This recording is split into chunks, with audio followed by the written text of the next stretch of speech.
ప్రపంచంలో మీరెక్కడున్నా మీ పేరుతో పూజలు హోమాలు నిర్వహించబడును. వేద మందిర్. గణేశాయ నమః, గాయత్రీదేవ్యే నమః, మహాసరస్వతి నమః, మాతాపితృభ్యో నమః. ముందుగా ప్రేక్షక వీక్షణ మహాశీలందరికీ కూడా నమస్కారం. అయితే శనిత్రయోదశి రాబోతోంది. ఎప్పుడు? జూన్ 27వ తారీఖున శనివారం రోజున.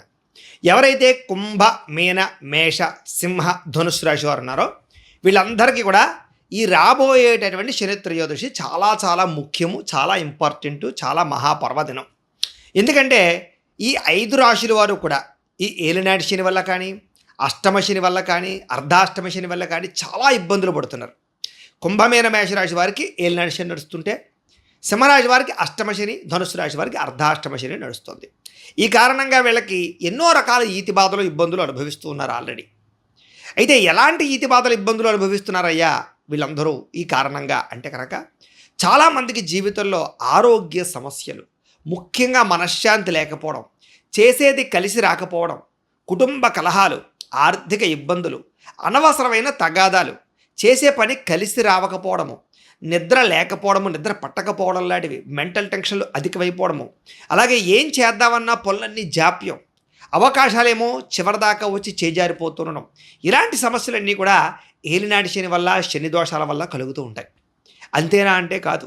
ముఖ్యంగా రుణబాధల్ని కలగజేసేటటువంటి వాడు, అప్పుల పాలు చేసేటటువంటి వాడు, అవమానానికి గురి చేసేటటువంటి వాడు, లేదా డబ్బులు వృధాగా ఖర్చు పెట్టడానికి కారకత్వం అయ్యేటటువంటి వాడు, అలాగే ప్రేమించినటువంటి వ్యక్తులకి మధ్య అనవసరమైన తగాదాలు లేదా వివాహ సంబంధాలు చివరిదాకా వచ్చి ఆగిపోతూ ఉండడాలు, లేదా సంతాన ప్రయత్నాలు చేసేవారికి మిస్క్యారీలు అవుతూ ఉండడాలు, లేదా సరైనటువంటి సంతాన సౌభాగ్యం కలగకపోకుండా ఉండడాలు, ఇలాంటి కారణాలు కూడా ఏలినాటి శని, అష్టమ శని, అర్ధాష్టమ శని ఉన్న ప్రతి సమయంలో అలాగా వీటి వల్ల కూడా ఇబ్బందులు తలెత్తుతూ ఉంటాయి.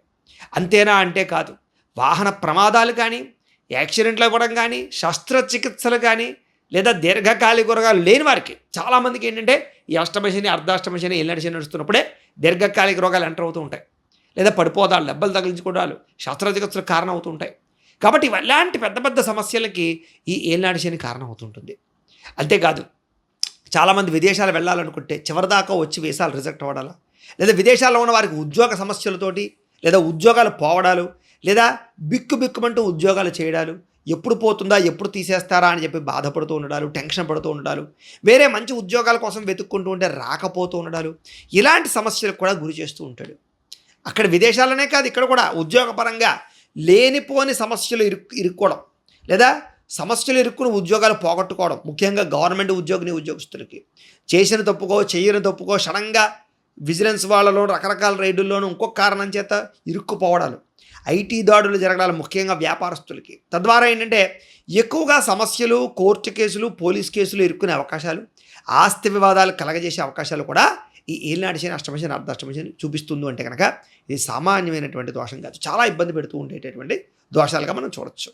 అంతేకాదు, ఇంట్లో భార్యాభర్తల మధ్య గొడవలు, పిల్లల మాట వినకపోవడం, డబ్బు వచ్చినట్టు ఖర్చు అయిపోవడం మంచి నెలలాగా, అలాగే ఏంటంటే తప్పనిసరి పరిస్థితులు అప్పులు చేస్తే అవి తీరకపోవడం, ఈఎంఐలు, క్రెడిట్ కార్డులు కట్టలేకపోవడం, దుబారా వస్తువులు కొనడం, నమ్మక ద్రోహాలు, షూరిటీ సంతకాలు పెట్టి మోసపోతూ ఉండాలి, దానికోసం అనవసరమైన వాటికి తగాదాలకి కోర్టులు అంబడి తిరుగుతుండాలి, లేదా ఎవడో చేసిన తప్పుకి పోలీస్ కేసుల ద్వారా, రకరకాల కేసుల ద్వారా ఇరుక్కోవడాలు, ఇలాగేంటంటే సమస్యల వలయంలో పాడేసేటటువంటి, ఇబ్బంది పెట్టేటటువంటి పరిస్థితులు ముఖ్యంగా ఈ 5 రాశుల వరకు ఎక్కువగా కనపడుతూ ఉన్నాయి. ఇంచేత ఈ శని ప్రభావం వల్ల. అలా అని చెప్పి శని చాలా దుర్మార్గుడు, ఎప్పుడు వచ్చినా పాడు చేసేస్తాడు అనుకోవడానికి లేదు. ఎందుకంటే అదే శని కనుక యోగించాడా మళ్ళీ తిరిగి ఇలాంటి సమస్యలన్నింటి నుంచి మనల్ని బయటపడేయగలిగేవాడు కూడా ఆయనే. తొందరగా జీవిత స్థిరత్వాన్ని ఇచ్చేవాడు కూడా ఆయనే. శని ఏమిచ్చినా స్థిరత్వంగా, భారీగా, గ్రాండ్గా, పెద్దగా ఇస్తాడు. అందుకని చూడండి, చాలామంది శని వెళ్ళిపోతూ జీవితాన్ని నిలబెట్టి వెళ్తాడరా అని చెప్తుంటారు. కాబట్టి అలాంటి శని అనుకూలించాడా మళ్ళీ ఇలాంటి సమస్యలన్నింటి నుంచి పోగొట్టి జీవితంలో మంచి స్థాయికి తీసుకెళ్తాడు, సమస్త కోరికలు నెరవేరుస్తాడు, ఇతిబాధల నుంచి పోగొడతాడు. అయితే మరి ఏ రకంగా ఈ శని దోషాలని పోగొట్టుకుని మన జీవితంలో ఉండే సమస్యల నుంచి బయటపడాలయ్యా అన్నట్లయితే కనుక అలాంటి వారి గురించే అదృష్టంగా వచ్చినటువంటిదే ఈ శనిత్రయోదశి. అయితే చాలా శనిత్రయోదశులు వస్తాయి. వాటికి ఇప్పుడు రాబోయేటటువంటి 27వ తారీఖు వచ్చేటటువంటి శనిత్రయోదశికి తేడా ఏమిటయ్యా అన్నట్టయితే కనుక ఈ శనిత్రయోదశి శనీశ్వరునికి చాలా ప్రీతి కలిగినటువంటి శనిత్రయోదశి. కారణం ఏంటి అంటే శనీశ్వరుడు జ్యేష్ఠ మాసంలో అమావాస్య రోజున జన్మించాడు. అందుకని ఆయనకి జ్యేష్ఠ మాసం అంటే చాలా ఇష్టం. అలాంటి జ్యేష్ఠ మాసంలో వచ్చేటటువంటి శని త్రయోదశి కాబట్టి ఆ రోజున ఎవరైతే శనీశ్వరుడికి సంబంధించినటువంటి జప తర్పణ హోమ మండప ఆరాధనలు చేస్తారో లేదా తైలాభిషేకాన్ని చేస్తారో దానికి సంబంధించి దానాన్ని చేస్తారో మంత్రానుష్ఠానం చేస్తారో కనీసం శనీశ్వరాయ నమః అని తలుచుకుంటారో వాళ్ళందరికీ కూడా శని దోషాన్ని పోగొట్టడంలో సంశయం లేదు. అంత విశేషం, అంత గొప్ప సుదినం అది ఆ రోజు. అయితే మరి ఏం చేయాలండి, ఆ రోజున ఎలాంటి పరిహారాలు పాటించాలి లేదా ఏం చేయాలి అన్నట్లయితే కనుక దీనికి 2 రకాల ఉపాయాలు నేను మీకు చెప్తాను. ఒకటి ఏంటంటే కనుక సంపూర్ణ శనైశ్చర గ్రహ దోష పరిహార శాంతి ప్రక్రియ. దాన్ని ఎలాగంటే కనుక దాన్ని బ్రాహ్మణ ద్వారా చేయించాలన్నమాట. అంటే దీన్ని ఎలాగంటే కనుక ఇందులో పాల్గొనడం ఏంటంటే కనుక మేము మా పీఠంలో, మాది వెదురుపాక గాయత్రి పీఠంలో ఏంటంటే నేను ఆ రోజున చక్కగా కొంతమంది బ్రాహ్మణులు పెట్టి ఎవరైతే ఈ యొక్క శని దోషంతో బాధపడుతున్నారో వాళ్ళ యొక్క గోత్రాలు పేర్లు తీసుకుని ఆ గోత్రనామాలతోటి మా పీఠంలో ఉండే బ్రాహ్మణ ద్వారా ఆ రోజున విఘ్నేశ్వర పూజ, తిల మండప ఆరాధన అంటే నువ్వులతోటి మండపాన్ని వేసి చక్కగా అందులో శనీశ్వరుని ఆవాహన చేసి ఆరాధన చేసి అధిదేవత ప్రత్యధిదేవత సహితంగా ఆవాహన చేసి అలాగే నవగ్రహాలని ఆవాహనం చేసి అలాగే అష్టదిక్పాలకులని బ్రహ్మాది దేవతలని ఇంద్రాది దిక్పాలకులని అందరూ కూడా ఆవాహన చేసి చక్కగా అర్చన చేయడం జరుగుతుంది. అదయిన తర్వాత తైలాభిషేకం అంటే ముఖ్యంగా ఇక్కడ మందపల్లిని ఉంటుంది, అక్కడ చాలా విశేషం శనీశ్వరుడు మందేశ్వరుడిని ప్రీతి. అక్కడికో 2 బ్రాహ్మణులు పంపించి ప్రత్యేకంగా అక్కడ తైలాభిషేకాన్ని చేయించడం అందరు గోత్రనామాలతోటి. అలాగే మళ్ళా పీఠంలో చక్కగా ఏదైతే శనీశ్వరుడికి సంబంధించినటువంటి మూలమంత్రం ఉంటుందో దానికి కొన్ని లక్షలు బ్రాహ్మణుల చేత జపం చేయించడం. అలాగే అది అయిపోయిన తర్వాత ఈ యొక్క తిలాతర్పణం అని ఉంటుంది, దాన్ని క్షీర తిలాతర్పణాన్ని ఆ రోజు ప్రత్యేకంగా చేయించడం జపం చేసిన సంఖ్యకి తగ్గ. అలాగే శనికి సంబంధించిన మూలమంత్రంతో అలాగే నవగ్రహ మంత్రాలతోటి అలాగే మిగతా అష్టదిక్పాలక మంత్రాలతోటి అలాగే మృత్యుంజయ మంత్రంతో రుద్రమంత్రాలతోటి కూడా హోమం చేయించడం జరుగుతుంది, హవనం అంటారు దాన్నే. అలాగే ఈ నువ్వులతోటి దానితోటి నవధాన్యాలతోటి కూడా ఆ రోజు ప్రత్యేకంగా హోమం చేయించడం జరుగుతుంది. చేసి అలాగే దానికి సంబంధించినటువంటి ఇలాంటి మాలలు ఉంటాయి, శనీశ్వరికి సంబంధించినటువంటి పూజలో ఇలాంటి మాలలు పెట్టి ఈ మాలల్ని ఎవరైతే పూజల్లో పాల్గొన్నారో వాళ్ళందరికీ కూడా ప్రసాదంతో పాటుగా పంపించడం జరుగుతుంది.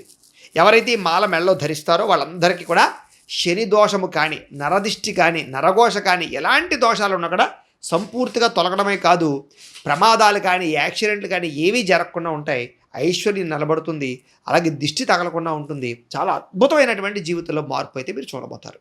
అంత శక్తి ఆ రోజు ఈ పూజలో పెట్టినటువంటి మాలకి సంతరించుకుంటుంది. కాబట్టి ఆ పవిత్రమైన మాలలు కూడా ఎవరైతే పూజ చేయించుకున్నారో వాళ్ళందరికీ కొరియర్ ద్వారా పంపించే ప్రయత్నం చేస్తామన్నమాట. అందుచేత ఈ కార్యక్రమంలో పాల్గొనాలని ఉద్దేశం ఉన్నటువంటి వారందరూ కూడా మీ గోత్రాలు, మీ పేర్లు, దాంతోపాటుగా మీ ఇంటి అడ్రస్, అలాగే మీరు ఏదైనా సమస్యలతో ఇబ్బంది పడుతూ ఉంటే కనుక ఆ సమస్యతో సహా మాకు వాట్సాప్ నెంబర్కి మెసేజ్ పెట్టండి, లేదా మాకు ఫోన్ చేసినా కూడా మేము చక్కగా మీ గోత్రాల పేర్లు రాసుకుంటాం. ఆ పూజలన్నీ పూర్తయిన తర్వాత మీరు పంపించినటువంటి అడ్రస్కి మేము ఈ ప్రసాదాలన్నీ కూడా కొరియర్ చేయిస్తాం. అంతేకాదు ఈ పూజకు సంబంధించినటువంటి వీడియో క్లిప్పులు కూడా మీకు వాట్సాప్ ద్వారా పూజ అయిన తర్వాత మీకు పంపించడం జరుగుతుంది, వాట్సాప్లో క్లిప్లు. తద్వారా ఏంటంటే కనుక వీటికి అయ్యేటటువంటి రుసుము దక్షిణ ఎంత అయ్యా అన్నట్లయితే కనుక 2,000 రూపాయలు మాత్రమే. అంటే సామాన్యులు కూడా ఇందులో పాల్గొనాలని ఉద్దేశంతో చాలా తృఢప్రాయంగానే పెట్టడం జరిగింది. దీనివల్ల శాస్త్ర ప్రమాణంగా మనకి సంపూర్ణంగా శని దోషం తొలగడంలో సంశయం లేదు. ఈ పూజ అయిన తర్వాత ఖచ్చితంగా మీలో మార్పు అయితే గమనిస్తారు. సమస్య నుంచి బయటపడడం కానీ, లేదా తొందరగా పనులు జరగడం కానీ, ఆరోగ్యం బాగుపడడం కానీ, ఐశ్వర్యం కలగడం కానీ, రకరకాల ఏవైతే మీకు దోషాలు ఉన్నాయో అలాంటి దోషాలన్నీ సంపూర్తిగా తొలగి కోరికలు నెరవేరుతాయి. కాబట్టి ఎంత శక్తివంతమైన కార్యక్రమం మా పీఠంలో చేస్తున్నాం కాబట్టి ఖచ్చితంగా అందరూ మాత్రం ఈ అవకాశాలు మాత్రం దుర్వినియోగపరచుకోకండి. ఎందుకంటే మళ్ళీ ఎప్పుడు ఈ శని త్రయోదశి వస్తుందో తెలియదు. దాంతోపాటుగా జ్యేష్ఠ మాసంతో కూడుకున్న శని త్రయోదశి రావడం వచ్చే సంవత్సరం వస్తుందో లేదో తెలియదు, అరుదు. ఇది ఫస్ట్ పాయింట్, ఇది ప్రధానం. ఇంకా లేదు గురువుగారు, మేము అంత డబ్బులు ఖర్చు పెట్టలేమండి, మా వల్ల అవ్వదు, మేము సింపుల్గా ఏదైనా పరిహారాలు చేసుకుందాం అనుకుంటున్నాం, ఏదైనా సులువుగా ఉండే పరిహారాలు ఏదైనా చెప్పండి అన్నారనుకోండి. దానికి కూడా ఏంటంటే కనుక ఆ రోజున శని త్రయోదశి రోజున 27వ తారీఖున పొద్దున లేచి చక్కగా తలస్నానము చేసి మంచి బట్టలు కట్టుకుని మీకు దగ్గరలో ఉండేటటువంటి ఏదైనా నవగ్రహాలు ఉండే ఆలయం కనుక మీకు దగ్గరగా ఉంటే అక్కడికి వెళ్ళి చక్కగా 108 ప్రదక్షిణాలు కానీ 27 కానీ లేదా 11 ప్రదక్షిణాలు అయినా సరే మీ ఓపికను బట్టి చేయండి. చేస్తూ ఉత్తనే చేయకండి. నేను ఒక శ్లోకాన్ని చెప్తాను, ధ్యాన శ్లోకాన్ని, దాన్ని జపం చేసుకుంటూ దాన్ని పారాయణ చేసుకుంటూ చేయండి.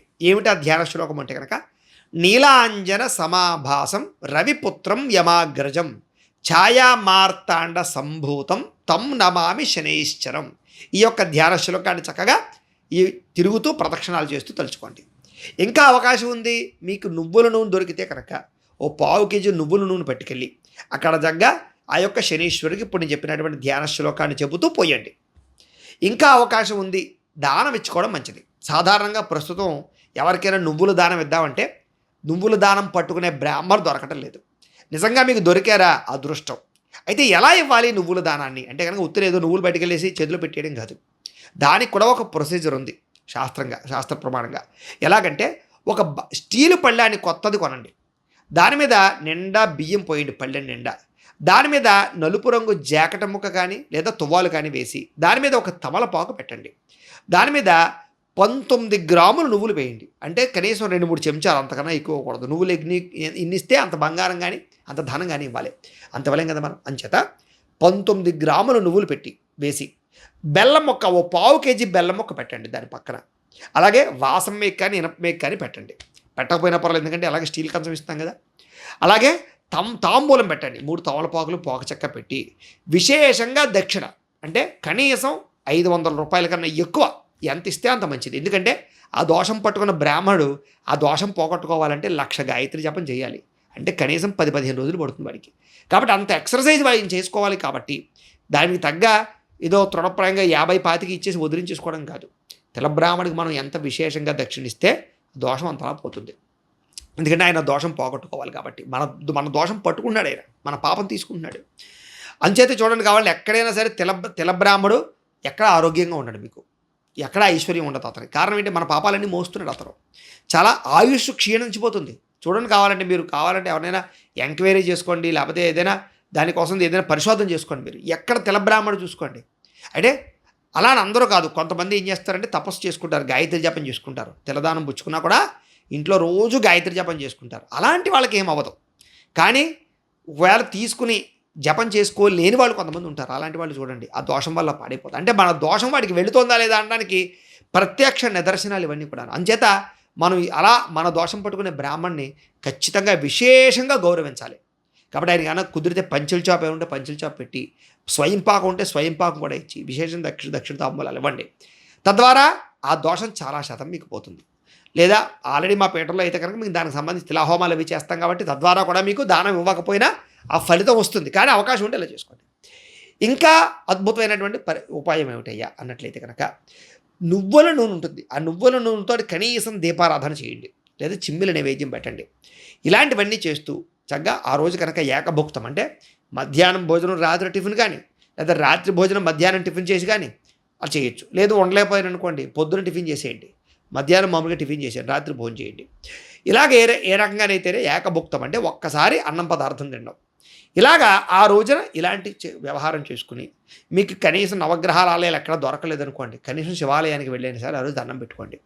ఇలా చేసుకున్నట్లయితే కనుక మీకు ఈ శని దోషం సంపూర్తిగా తొలగడమే కాదు, రాబోయే రోజుల్లో మీకు దీనివల్ల కలిగేటటువంటి ఎటువంటి ఇబ్బందులు కలగకుండా సకలేశ్వరి భోగభాగ్యాలు కలుగుతారు. అంత విశేషం ఈ రాబోయే 27వ తారీఖు వచ్చే శని త్రయోదశి ఉంది. కాబట్టి ప్రేక్షకులందరూ కూడా చక్కగా ఈ అవకాశాన్ని సద్వినియోగపరుచుకునే ప్రయత్నం చేయండి అని ప్రత్యేకంగా తెలియజేస్తూ, అందులాగే ఇప్పుడు మేము చెప్పినటువంటి కార్యక్రమంలో పాల్గొనే ఉద్దేశిస్తున్నట్లయితే కనుక ఈ కింద కనపడుతున్నటువంటి ఫోన్ నెంబర్ల ద్వారా మమ్మల్ని సంప్రదించవచ్చు అని ప్రత్యేకంగా తెలియజేస్తూ, దీనికి సంబంధించినటువంటి ఏమైనా అనుమానాలు ఉన్నట్లయితే కనుక కామెంట్ల రూపంలో పెట్టండి, మీకు రిప్లై ఇస్తాం. లేదా మీరు ఫోన్ చేసినా కూడా మీ సందేహానికి సమాధానాన్ని తెలియజేస్తామని తెలియజేస్తూ, అలాగే ఈ వీడియో కనుక మీకు నచ్చినట్లయితే లైక్ మాత్రం ఖచ్చితంగా చేయండి. ఈ వీడియో కింద కామెంట్లో ఓం శనైశ్చరాయ నమః అని కామెంట్ పెట్టండి, ఆయన్ని తలుచుకుని పెట్టండి. తద్వారా కూడా కొంత శనిగ్రహం అని కూడా కలుగుతుంది. ఎందుకంటే ఆయన అనుకూలత కలగందే ఇలాంటి కార్యక్రమాలు మనం చేయలేం. కాబట్టి ముందుగా అందుకనే చూడండి, సత్యనారాయణ స్వామి వ్రతంలో కూడా ముందర ఓ సత్యనారాయణ స్వామి నీ పూజ చేద్దాం అనుకున్నాను సంకల్పం చేసుకుని బయలుదేరితేనే పనులు అవుతాయి.